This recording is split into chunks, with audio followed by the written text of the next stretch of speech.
Y si estoy viviendo esto, es porque estás trabajando en mí. Eso es fe. Y seguir adelante. Por eso habla de gozo. La fe crece con las pruebas, hermanos. Y en las pruebas se sufre, por supuesto. Así que prestemos atención, porque hoy usted está viviendo una prueba, pero piénselo así, hoy Dios me está trabajando. Y mañana quizás viva otra.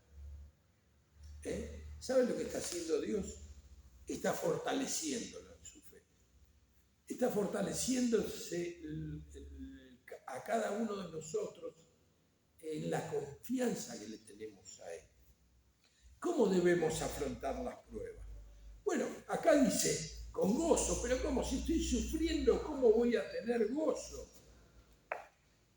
Y a veces confundimos gozo con alegría. Confundimos gozo si estamos contentos.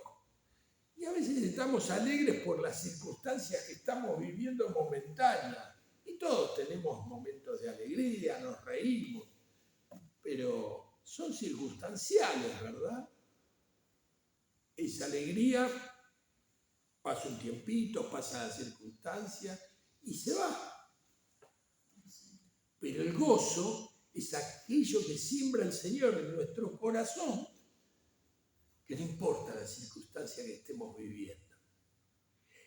Es aquello que nos hace entender, Señor, si vos me mandaste esto, es porque lo voy a poder soportar, porque querés algo mejor para mí, porque me estás trabajando y me estás fortaleciendo.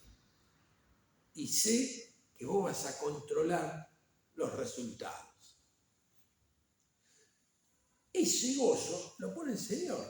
Es el milagro que hace el Señor en mi vida.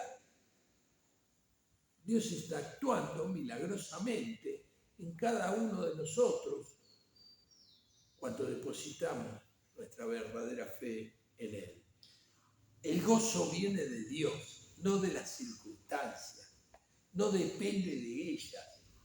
Es la satisfacción interior de saber que Dios está conmigo acompañándome. Y si Dios con nosotros, ¿quién contra nosotros? Dice la palabra. No hay nada más poderoso que Dios. Dios dice que Él tiene planes de bien y no planes de mal para cada uno de nosotros. Jeremías le dice a ellos, a su pueblo ahí en Judá, que estaba en cautiverio, les dice esto: planes de bien y no de mal, pensamientos de bien, dicen otras versiones, ahí en Jeremías 29:11. ¿Ustedes recuerdan cuando el apóstol Pedro y el apóstol Juan estaban predicando en el templo? Lo llevaron y lo encarcelaron, ¿no es cierto?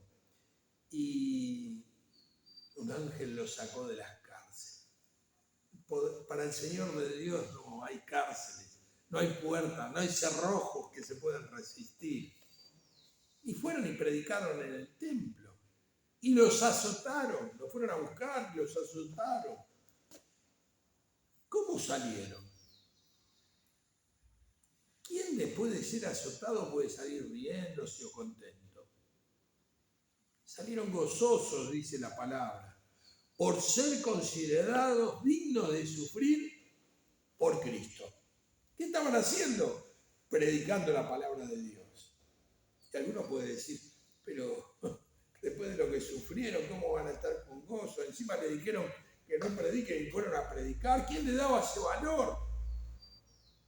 ¿Quién les daba esa valentía? ¿Es humano eso? No, no es humano. Era el poder de Dios que tenía en su corazón. Estaba trabajando y le estaba dando valor para ir y predicar. Y no hacer caso de los hombres, sino hacer caso de Dios. Eso es algo sobrenatural. Y Dios puede actuar sobrenaturalmente en cada uno de nosotros si dejamos que Él actúe en nuestro corazón. ¿Y esto de dónde viene? Ellos tenían una relación estrecha con Dios. Hablaban con Dios en oración. Esto viene de una relación estrecha también con la palabra de Dios, porque lo que tenemos aquí, la Biblia, no es un libro cualquiera, es la voz de Dios, pero es la voz de Dios que tiene poder para transformar vidas. Ustedes recuerdan que el Señor Jesucristo, y seguramente Pedro y Juan lo escucharon esto: bienaventurados sois cuando por mi causa os vituperen y persigan y os digan toda clase de cosas, mintiendo quizás contra vosotros. Gozaos y alegraos, le dice el Señor Jesucristo. Vuestro galardón, vuestro premio, es grande en los cielos, porque así persiguieron a los profetas que fueron antes de vosotros. ¿Saben una cosa? ¿Cómo iban al circo romano los cristianos de aquel tiempo?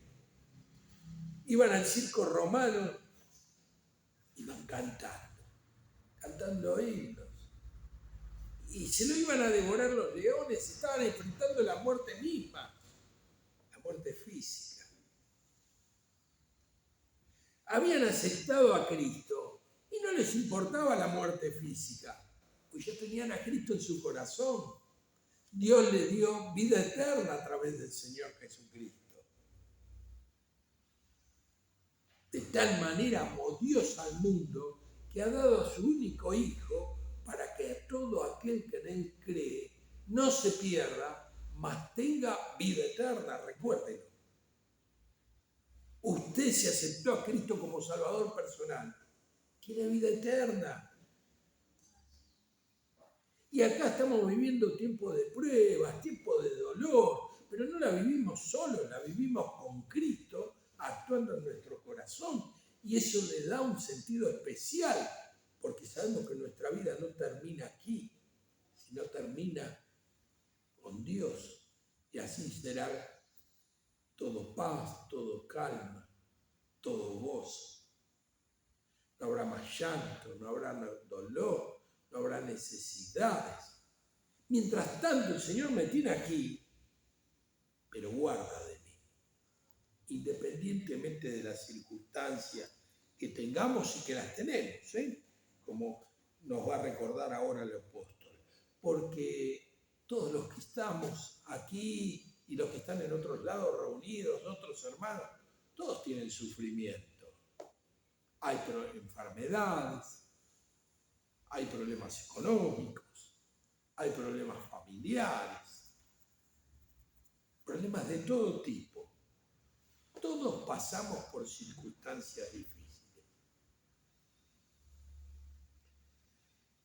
Pero Dios también nos promete dar fortaleza y en medio de las pruebas, de las circunstancias difíciles, también nos promete crecer, madurar. Debemos buscar su rostro. En el Salmo 37 dice: deleítate en Jehová, deleítate en Dios, y Él te concederá las peticiones de tu corazón. Ahora sí, cuando estamos en medio de una prueba, no entendemos o renegamos de ella, pidámosle a Dios sabiduría. Pero ¿cómo dice que le pidamos sabiduría? Señor, estoy viviendo esto, estoy sufriendo, por favor, haceme entender, dame valentía, dame, Señor, de eso que vos podés dar solamente, hacer milagros en mi vida para que yo pueda soportar esta situación, porque vos sabés lo que estoy viviendo. Pero ¿cómo debemos pedirlo? Con fe, dice aquí la palabra. Y fe quiere decir que creo en Dios independientemente de lo que estoy sufriendo, incondicionalmente. Porque Dios sabe lo que estoy viviendo y está trabajando mi fe. Entonces tengo que orar pidiéndole a Dios que me haga entender y que me fortalezca, pero sin dudar en nada. Eso es fe. No dudemos, porque Dios nos escucha. Él está interesado en escucharnos. Solo podemos adoptar una actitud correcta frente al sufrimiento cuando aprendemos a ver al Señor por encima de las circunstancias que estamos viviendo. Él sabe lo que hace, sabe por qué, aunque no nos guste. Así que confiemos que Él nos va a dar fortaleza para soportar. Porque la palabra de Dios dice que no nos va a someter a ninguna prueba más de lo que podemos soportar. Él conoce nuestro interior. A vos te va a dar una prueba, a ella le va a dar otra, a mí me va a dar otra. Somos distintos. Él conoce hasta dónde podemos llegar. Y cuando Dios nos manda algo, por supuesto, o permite que algo suceda en nuestra vida, no lo hace para destruirnos, sino para edificarnos, para fortalecernos y para fortalecer nuestra fe y para vivir más confiados, sabiendo que en este mundo estamos de paso y un día estaremos frente a la presencia de Él. Nos está preparando para la eternidad. Y las pruebas les vienen a todas las personas.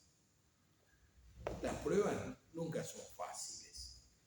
Dice en el versículo 9, el hermano que es de humilde condición, y sabemos que somos hermanos, aquellos que un día aceptamos al Señor Jesús como Salvador personal. No hay otra manera. Somos hermanos aquellos que somos hijos de Dios. Y somos hijos de Dios porque un día, ¿qué hicimos? Dijimos, Señor, que tu Hijo Jesucristo entre en mi corazón. No quiero ser condenado, me reconozco un pecador. Y ese reconocimiento sincero delante de la presencia de Dios, este Dios que lee y ve lo que hay en nuestro corazón, en nuestra mente, sabe si le estamos pidiendo con sinceridad a Él que entre, que nos reconocemos como pecadores, que le pedimos perdón por nuestra vida pasada, perdón por no haberle tenido en cuenta en tantas decisiones. Él hace que Cristo entre en nuestro corazón y transforme nuestra vida y nos dé vida eterna.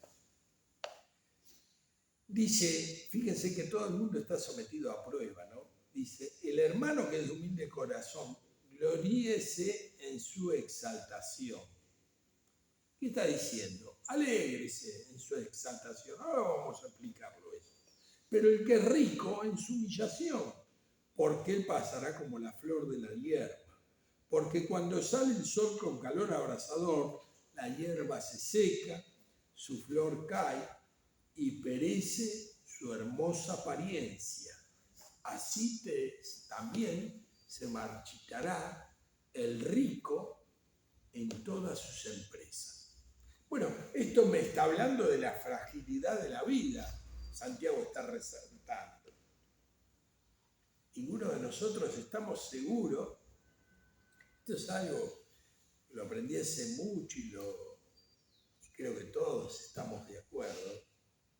Ninguno de nosotros estamos seguros que viviremos el segundo siguiente. Solo es nuestro el tiempo que Dios nos permitió vivir. Pero así como el chasquido de los dedos, en el momento que Dios nos llame, vamos a su presencia. Ahora, ¿de qué forma vamos? ¿Vamos como hijos de Dios? Eso es bueno, porque paso la eternidad con Cristo. Paso al reino de los cielos y no el tormento eterno. Porque la paga del pecado es muerte y muerte eterna. Pero si tenemos a Cristo en nuestro corazón, pasamos a vida eterna. Ese es el regalo que Dios te da y no te pide nada a cambio, solamente aceptar a Cristo. Las pruebas llegan tanto al pobre como al rico, no importa lo que tenés, no importa los bienes que tenés, si tenés mucho, si tenés poco, vas a tener pruebas. La pobreza no va a impedir los momentos difíciles de tu vida, no va a impedir las enfermedades, no va a impedir quizás que sufra, porque todos sufrimos de una manera u otra. Pero nunca vamos a sufrir como sufrió Cristo en la cruz, ¿verdad? Él sufrió siendo inocente por nosotros los culpables. Y la maldad se ve a diario en el mundo. Bueno, por ese que pasa en la calle y produjo mal a otro, Cristo murió. Por ese que está en la cárcel, que a veces creemos que los pecadores son eso nada más, Cristo murió. Por vos que estás acá, que no robás, no matás, Cristo murió. Porque delante de Dios no hay justo ni aún uno. Todos somos pecadores frente a la pureza y la dignidad de Dios.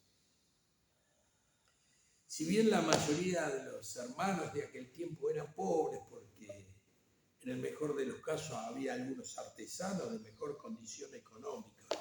Acá se refiere, cuando habla de humilde condición, a hermanos de escasos recursos, ¿no? Y hoy se habla mucho de la pobreza, ¿no es cierto? Dios, ¿qué le dice? Alégrense igual, porque si bien ahora son pobres económicamente, Dios le ha dado riquezas en el futuro, riquezas celestiales, y nada tuvieron que hacer por ellas, ningún esfuerzo, las tienen reservadas aquí en los cielos, un lugar seguro, eterno.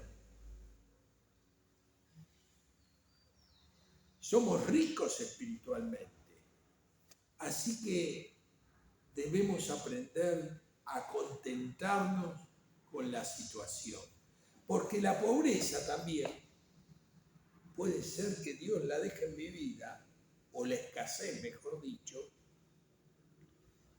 puede ser que Dios la deje en mi vida como una prueba, y me está trabajando a través de ello. Igual el Señor prometió que nos va a dar el sustento y el abrigo, la comida y el abrigo suficiente para sustentarnos cada día.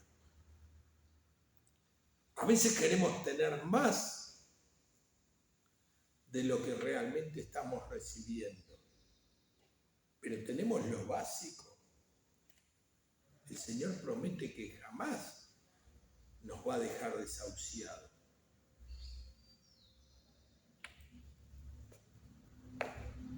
Siempre vamos a tener del pan y el abrigo necesario. Y Dios es fiel a sus promesas. Eso es lo que Él promete. Algunos hermanos le ha dado más, pero todo viene de Dios. Lo que recibió el pobre y lo que recibió el rico. O sea que aquellos hermanos que Dios le ha dado más, no se apoyen en las riquezas. Pues esas riquezas que usted recibe son de Dios también. Dios Él la da para que usted sea un buen administrador. Pero no apoye sus confianzas en esta. Ya sea al pobre como al rico, debemos contentarnos con el Señor. Ahí debe estar nuestro apoyo, nuestra roca sólida. La riqueza, el nivel social, el poder, todas esas cosas que el mundo considera como valiosas, no son nada para Dios. Hoy están, mañana no están. Así como la vida. Hoy vivimos y mañana no sabemos si vivimos acá.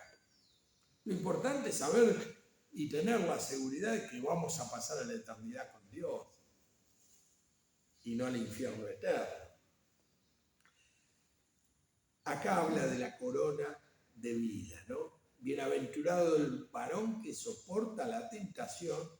La palabra tentación se refiere a prueba ahí, porque cuando haya resistido la prueba, recibirá la corona de vida que Dios ha prometido a los que le aman. Y la corona de vida es la vida eterna. La vida eterna que tendremos aquellos que un día aceptamos a Cristo como nuestro Salvador. Ahí está nuestra seguridad.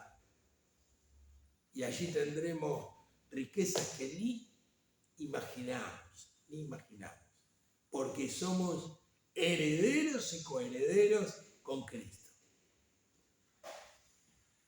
La corona de vida nos espera, hermanos.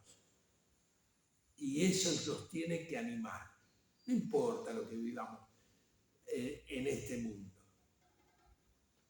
O sea que tanto el rico como el pobre, todos van a ser sometidos a prueba y todos deben apoyar su confianza, no en su condición, sino en el Señor. Y todos se pueden gloriar, el rico también se puede gloriar porque lo que Dios le da no es nada comparado a lo que tiene también reservado allí en los cielos. Solo en la vida del creyente vendrán pruebas que pueden ser navegadas en medio de la tormenta si está en la barca del Señor. Hemos visto personas, hermanos, que pasaron por situaciones inimaginables y le hemos visto seguir adelante y también servir de aliento para otros que estaban viviendo situaciones similares o peores. Dios sabe lo que nos va a pasar hoy, mañana, pasado, y lo está haciendo para nuestro bien. No reneguemos. Acá dice que tenemos que enfrentar las pruebas con gozo y pidiéndole sabiduría a Dios, porque la prueba de vuestra fe produce paciencia, dice. Nos da la resistencia para soportar, para aguantar, decía don Aníbal. También están las tentaciones, ¿no es cierto? ¿Saben una cosa? De la misma manera que todos tenemos pruebas distintas, también hay tentaciones. En nuestra mente podemos tener pensamientos que nos lleven a desear cosas que no convengan. Cada uno sabrá la suya. Somos todos distintos. ¿Sabe que Dios no hizo a ninguno de nosotros igual al otro? Nos hizo parecidos, pero no iguales. Yo tengo mellizos. Dios me ha dado mellizos. Y son muy parecidos, pero no son iguales. Dios hizo un molde especial para formarnos a cada uno de nosotros. Y de acuerdo a ese molde nos está trabajando. Cuando alguno es tentado, dice en el versículo 13, no diga que es tentado de parte de Dios, porque Dios no puede ser tentado por el mal, ni Él tienta a nadie. Dios no puede ser tentado. No puede ser atraído por algo malo. No desea lo malo para nadie. Para nadie. Fíjense que hizo lo máximo. Entregó a su único hijo por usted y por mí. ¿Y por qué lo hizo? Por amor. Por amor. Sino que cada uno es tentado cuando de su propia concupiscencia es atraído y seducido, dice. Entonces la concupiscencia, y ahora vamos a explicar lo que es eso, después que ha concedido, da a luz el pecado, y el pecado siendo consumado, da a luz la muerte. Amados hermanos míos, no erréis, no se equivoquen. Toda buena dádiva y todo don perfecto desciende de lo alto del Padre de las luces, en el cual no hay mudanza ni sombra de variación. Él de su voluntad nos hizo nacer por la palabra de verdad para que seamos primicias de sus criaturas. La tentación está relacionada por ceder ante el pecado. Todos somos propensos a las tentaciones. Cada persona tiene sus propios deseos, que son deseos pecaminosos que hay en nuestra mente. Ahora, si ese fuerte deseo no oramos para que Dios lo erradique de nuestra mente, fracasamos, porque buscamos una justificación para conseguir aquello que deseamos. Entonces queremos complacer ese deseo. Entonces, si dejamos que ese proceso continúe, consumamos un hecho pecaminoso. O sea, se convierte en acción. Y después buscamos excusas, ¿no es cierto?, cuando cometemos el pecado, como hizo Adán y Eva. Pero nosotros somos responsables de caer en el pecado. No es Dios, ni es el hermano, ni siquiera es el diablo. Nosotros cedemos.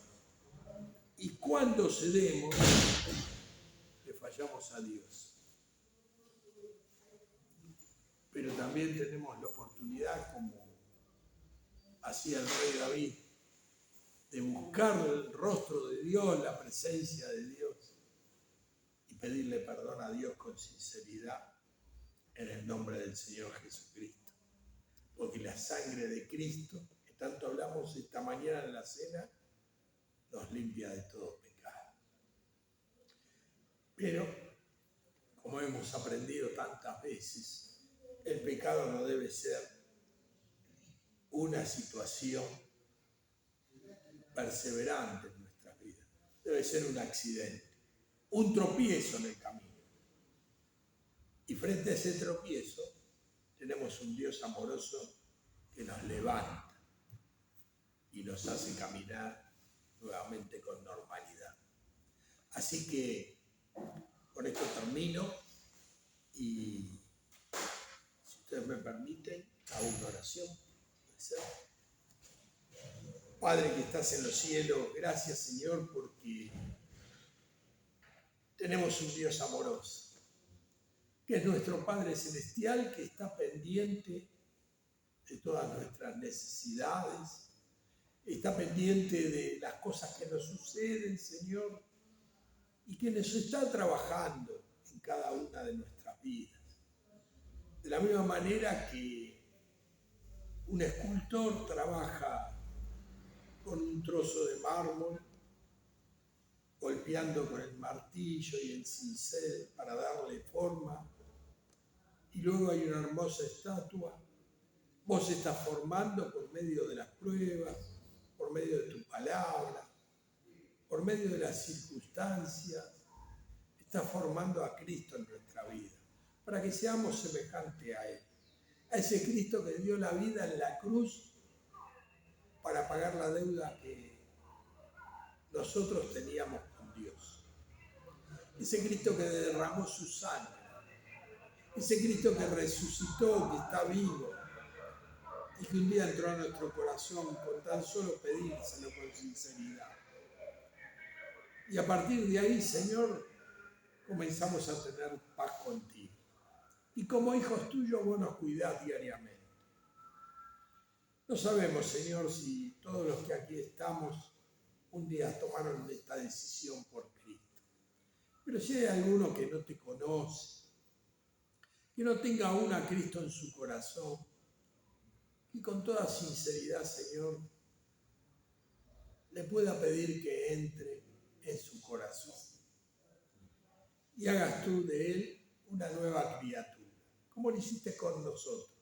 Hoy podemos decir que somos hijos tuyos, que tenemos la vida eterna, porque vos entraste en nuestro corazón y aceptamos voluntariamente por fe tu sacrificio voluntario, Señor, en la cruz del Calvario.